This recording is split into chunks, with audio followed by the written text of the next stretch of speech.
Have you been faced with the dilemma where a team member left, joined another job, came back after a few months and applied again to your organization because they felt that you nurtured them better? And in this situation, are you wondering whether you should hire them or not? If that's your question, then I'm going to answer that question in detail in this week's episode of Get Real with Rajiv. Apart from that, I'm also going to answer the question of how do you deal with the mental stress that gets created when you're doing something for the first time or when you're doing something new in your business. I'm going to break down for you how do you deal with that mental stress, and then I'm also going to answer the question on what are the key parameters and metrics of measurement that you as an entrepreneur needs to constantly track and measure on your central dashboard. I'm going to break down for you department wise what do you need to track and measure. And finally, I'm also going to answer the question of what do you need to do as a salesperson or as a business owner in a sales conversation to create clarity with your customers, because sometimes you understand that the customer does not know what they want. So I want to give you a checklist of the types of questions you need to ask in the sales conversation to create absolute clarity for the customer and for yourself to get into a seamless relationship in the buying process. So if you'd like answer to these questions, then tune into episode number 93 of Get Real with Rajiv.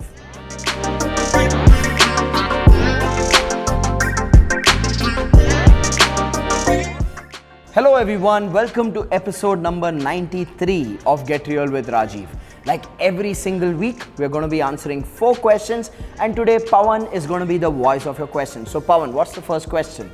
We have Albert Kujur asking, clients don't share the full job requirements when outsourcing their hiring needs. Either they don't know exactly what they need, or sometimes they do it purposely to save money. This wastes the consultant's time because we end up submitting wrong profiles, and they of course don't hire. How to and what type of conversation foundation do we need to build in the beginning so we get genuine job orders and can save our time as well as theirs?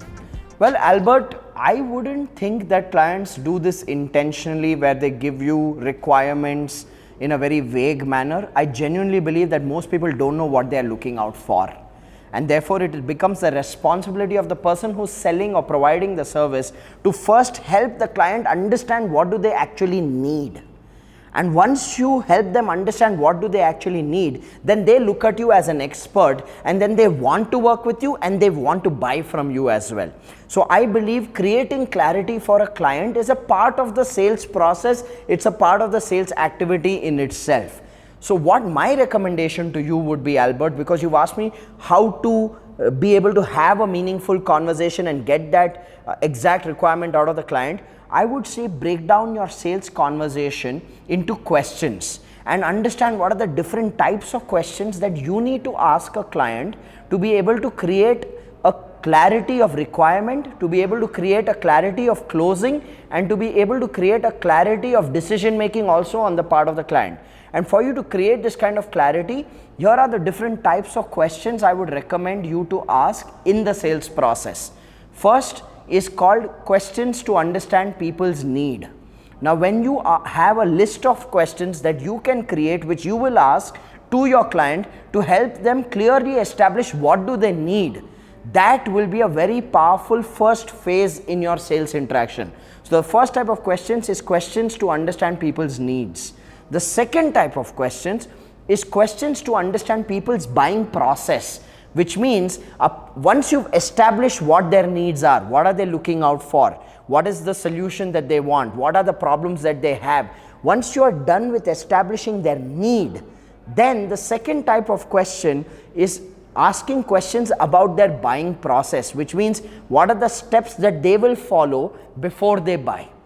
What will be the series of activities or series of steps in a sequential manner through this sales relationship. Because if you're selling in a B2B environment, the way B2B organizations buy, their buying process is different. If you're selling to a B2C customer and end user, their buying process may be different. So you need to ask questions to create clarity of even the buying process. That, hey, today is the introductory meeting. From here, what is going to be the next step? From there, what is going to be the next step? So they may tell you, okay, today is the introductory meeting. From here, we'll give you requirements as a recruitment agency. Then you have to source candidates and send us profiles. Then we'll do 3 rounds of interviews, which will take us 2 to 3 weeks. Then from there, we will finalize the salary, and based on the salary we'll finalize the commission or remuneration you will get paid. If there is somebody else in the business, it could be a procurement department where your empanelment has to happen, or a finance department where your approval of your quotation has to happen, then you need to understand at what stage of the buying process that happens.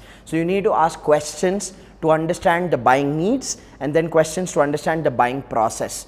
After these two set of questions, then comes the third set of questions, which is where you need to understand the person's buying factors. What are the factors that will be a deciding factor for them as to what they will buy and from whom they will buy? So you need to probe into people's intrinsic needs, intrinsic desires, intrinsic problems, and really determine what are their primary motivators in the buying process. So you need to ask questions to understand the deeper motivators, the deciding factors that will determine the entire process of purchase from that client. So you need to have questions for buying factors. And lastly, you need to have questions to ask commitments and ask for the final decision. So you need to have your list of questions where you are generating commitments at every step of the sales process, and you need to have your list of questions to ask to be able to create that clarity whether they are buying or not buying, or when are they buying. So all of these are questions that you need to prepare, Albert, as a salesperson, as an entrepreneur, and you need to ask these questions at relevant times in your sales process so that you create absolute clarity for the client and clarity for yourself, and you are able to get into that deal or that project seamlessly. Remember this, sales is less about speaking, more about listening. And if you want to listen, then they need to speak. And if they need to speak, then you need to ask meaningful questions. So sit down and list all the questions that you can ask to understand their needs, to understand their buying process, to understand their buying factors, and to understand their buying decision. I hope you found value in this process, Albert. Make sure you engage and create that list. With that, let's go to the second question of this week. Pawan, what's the second question? Second question is from Dave Atten. What, according to you, are the most important things or points which should be on the dashboard of an entrepreneur? What are those key KRAs that I always need to keep monitoring and measuring? Well, Dave, my thought process on what should the entrepreneur keep measuring on their primary dashboard, I would break it down department wise. As an entrepreneur, what is the metrics I'd like to measure for marketing? I'd like to measure the metrics of lead generation. So lead generation becomes one parameter that I'm constantly evaluating, that I want to have as a visual on my dashboard for marketing. As an entrepreneur, what do I want to measure for sales? For sales, I want to measure conversion time. I want to measure margin per sale. I want to measure the value of sale. So probably I'll look at revenue generation, then the conversion time, how much time did it take from the time we started talking to the client till the time we closed the deal, and what was the margin from each deal, the gross margin of the sale. So these would be three things I would like to measure as an entrepreneur from sales. If I look at operations, I like to measure the time within which my operations team is turning around and producing the goods or delivering the service. So time would be a parameter. The cost would be a parameter. I'd like to measure what is the input cost for producing the goods or services that we are delivering to our clients. So cost would be a second parameter. Quantity would be a third parameter. What is the quantity of goods or services we are able to generate through our operations activity? And then quality, I would have my quality parameters in operations. So for operations, it's time, cost, quality, quantity. Now, Dave, you need to ask yourself, like this department wise, what are the parameters which are crucial for you? Like how I gave you the example of marketing and sales and operations. Let's just say if you are having an R&D department, and you may want to measure the parameter of what is the R&D cost, what is the R&D turnaround time, what is the stage of the product development or the service development when we are creating a new product or new service. So the metrics are directly proportionate to the relevance of the departments that are crucial for your business, and tracking and creating parameters and then finally having them on your dashboard. Like if you're looking at measuring accounts, it may be what is the compliance ratio of the business, what is the frequency of reporting within the business, what is the accuracy of data capture of accounts as an activity, what's the cash flow situation. So Dave, break down department wise what are the key metrics important to you, and integrate that in your final dashboard based on what are the departments that you feel are the driving forces of your business. Instead of telling you what you should track, I'm actually breaking down for you how you should create that final dashboard for you. So I hope you found this description or this approach useful of taking a department, breaking down the key metrics and having that on your dashboard. With that, let's go to the third question for this week. So Pawan, what's the third question? Haider Laksharwala asks, what should I do when there is too much mental stress and fear of doing something new? For example, hiring or going out there and selling. Haider, let me put it this way, especially because you gave me the example of hiring or going out there and selling is creating mental stress for you, and you're asking me how do you deal with that mental stress. Let me ask you a question. I need you to ask yourself, whatever is emotionally or mentally stressing you out right now, is that going to be the biggest problem that you will ever be confronted with as an entrepreneur? The answer most likely will be no. That going out there and hiring or going out there and selling is not going to be the biggest problem that will confront you as an entrepreneur.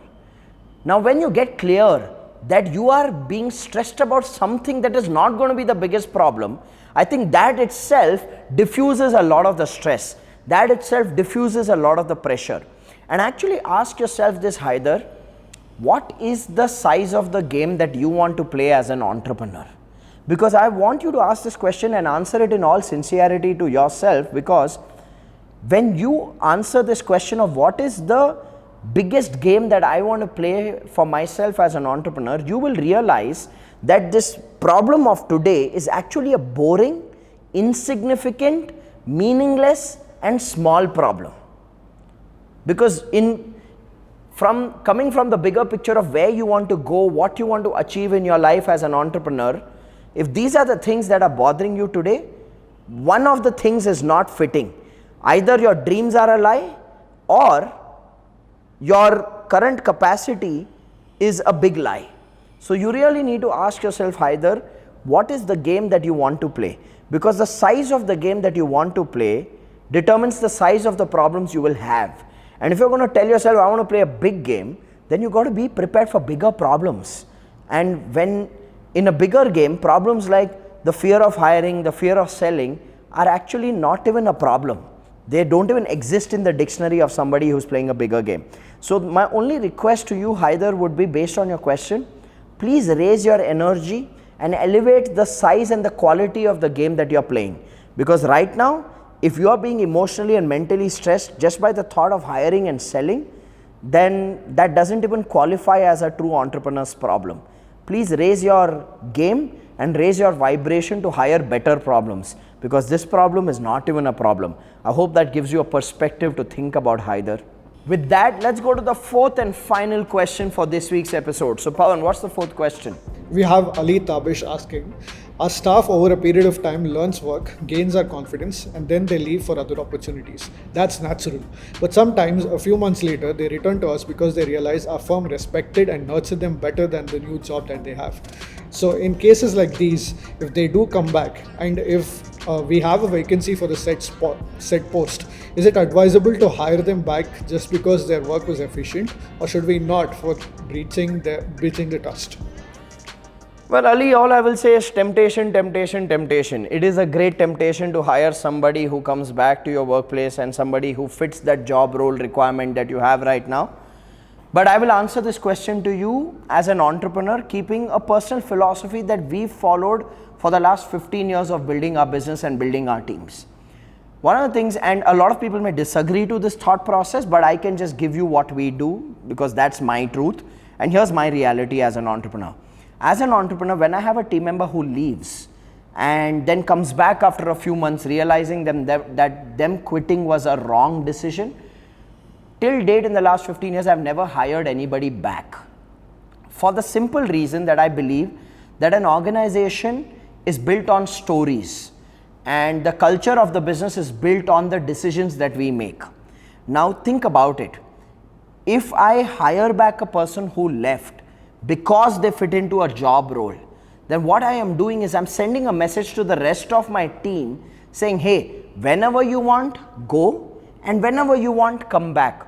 We are always here for you. Now I know some organizations do this and they do it with a very genuine and positive intention, and team members respect that about the organization, saying that the organization is giving us the space to learn, grow, explore, figure things out, and if it does not work out, the organization is always there for us. But for me as an entrepreneur, I don't see it with that perspective.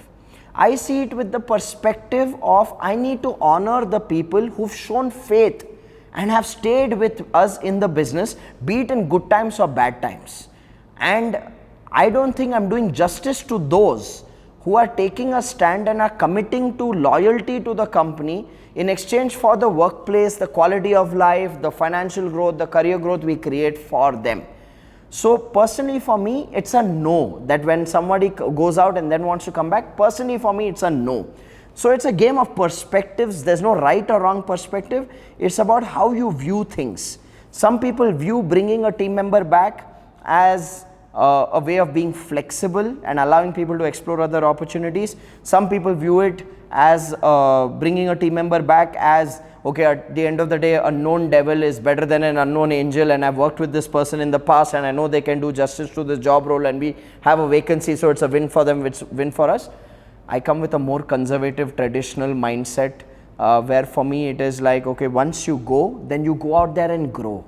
And don't come back here because we won't take you back, because I want to send a clear message to my team saying that this is not an exhibition where you can take a ticket and enter anytime. This is something that we are building together, and people who stay, stay, people who leave, leave. We still wish them well. So Ali, this is my personal philosophy, so I've really not given you a direct answer. I've given you perspectives to choose what fits for you. So I hope that makes sense, Ali. So with that, we come to the end of episode number 93 of Get Real with Rajiv. If you found the answers in this episode useful, then here's your next step. Click on the link below and register yourself for my upcoming Business Breakthrough Seminar. The Business Breakthrough Seminar is a 4-hour training designed specifically for entrepreneurs. The size of your business does not matter, the industry or the sector you operate in does not matter. As long as you are a business owner, this 4-hour Business Breakthrough Seminar is relevant for you. So click on the link and register yourself for the 4-hour Business Breakthrough Seminar training, because this is where I break down for you the step-by-step changes you need to make your business more profitable, and a system to build a business which can grow without you. I give you clear direction of what are the 3 key focus areas you need to invest your time, effort and energy on so that your business can grow without you. So click on the link, register yourself, and I'll see you at the Business Breakthrough Seminar.